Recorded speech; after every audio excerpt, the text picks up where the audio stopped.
দেখুন, জ্যোতিষশাস্ত্রে কেতুকে ছায়াগ্রহ বলা হয়। আর কেতুর মধ্যে থাকে রহস্যের ভান্ডার।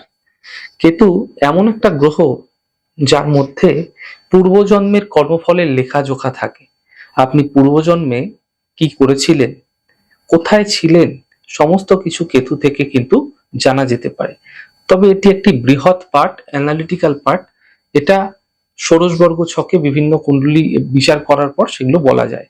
কিন্তু সাধারণ দৃষ্টিতে আপনার D1 চার্ট অর্থাৎ জন্মছকে কেতু যেই ঘরে বসে আছে সেই ঘরের সঙ্গে পূর্বজন্মের কর্মফলের একটা বিশেষ গুরুত্ব থেকেই যায়। যেরকম ধরুন, কারো জন্মছকে তৃতীয় ভাবে কেতু বসে আছে, তাহলে তৃতীয় ভাব ভাতৃভাব, তৃতীয় ভাব পাড়া প্রতিবেশী কাছের আত্মীয় স্বজনকে নির্দেশ করে। তাহলে বুঝতে হবে যে তৃতীয় কেতু বসা মানেই যে আপনার ভাইয়ের সঙ্গে সম্পর্কের অবনতি বা ভাইয়ের সঙ্গে সম্পর্কের উন্নতি, এই দুটোই পূর্বজন্মের সঙ্গে সম্পর্কিত।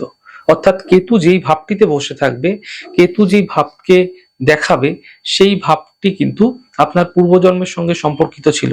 যদি দেখা যাচ্ছে কেতু শুভভাবে বসে আছে বা উচ্চস্থ রাশিতে বসে আছে, যেমন বৃশ্চিকে ধরুন তৃতীয় ভাবে বসে আছে, কথার কথা, তাহলে এমন ক্ষেত্রে কেতু কিন্তু আপনাকে আপনার ভাইয়ের সঙ্গে সম্পর্ক ভালো করতে পারে।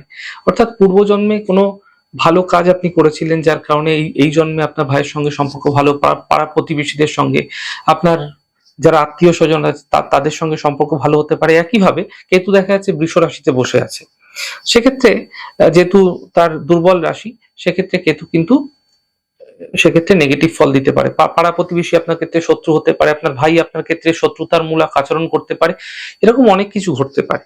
তো এরকম প্রত্যেকটি ভাবে যেখানেই কেতু বসে থাকুক কারণ আপনার জন্ম ছকে, আপনাকে বুঝতে হবে সেই ভাবটি কিন্তু আপনার পূর্বজন্মের সঙ্গে জোরালোভাবে সম্পর্কিত।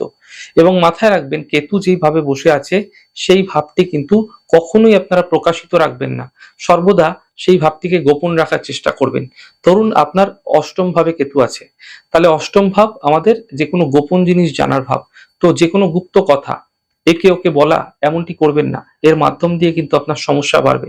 এরকম প্রত্যেকটি ভাবেরই আলাদা আলাদা কন্ট্রিবিউশন রয়েছে ছকে। আপনারা সঠিকভাবে কেতুর ইউটিলাইজ করুন, আপনারা দেখবেন আপনাদের ক্ষেত্রে কেতুর যে শুভত্ব সেটা বাড়ানোর সাথে সাথে আপনার জীবনে কিন্তু নাম যশ সম্মান খ্যাতি প্রতিপত্তি যে কোনো দিক থেকে, যে কোনো পরিস্থিতি, যে কোনো ভাবেই হোক, বৃদ্ধি পেতে দেখা যেতে পারে।